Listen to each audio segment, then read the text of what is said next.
ancestors come from Pennsylvania, I think, and come out here. Why they didn't stop in Illinois or something, I don't know.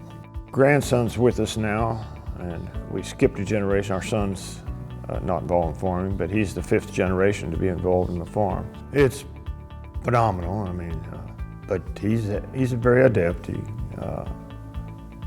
smart kid, and he worries more about the economics than I did, because I think most of our economics were just try to get enough money to pay the next bill down the line and not try to figure out why.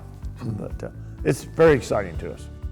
My dad started a seed business in '46 after World War II, and we're continuing it, so we're about in our 73rd year of it, and producing certified seed and selling chemicals, besides all of our other endeavors, I guess you'd say.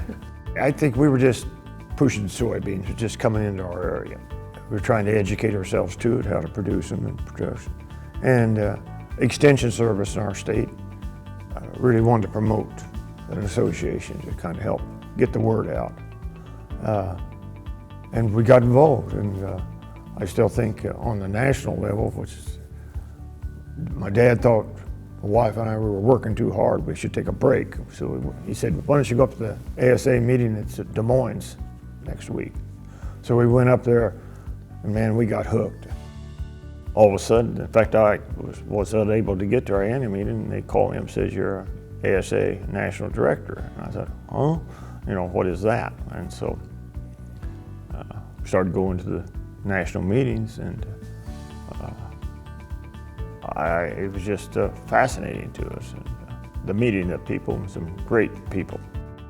Back in the 80s, when I was president or back on the board, nobody was even thinking about the 100 years. They were just trying to keep each year going. And association, we didn't have that many check-off states at the time, and it was just a voluntary check-off.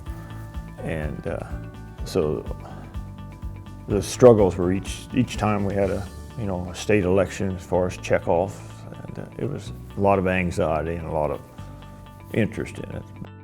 I think it's very, very important, the policy angle of it, and even on state level or national level or international level, there's always, you got to keep fighting for your position and your place in the pecking order. So that's maybe not a good word for it, but there's somebody else that'll take it over if you're not there. And I think it was the influence we could have in not only Topeka, but Washington, D.C. or worldwide has been tremendous. And I think we hope we can always keep that going.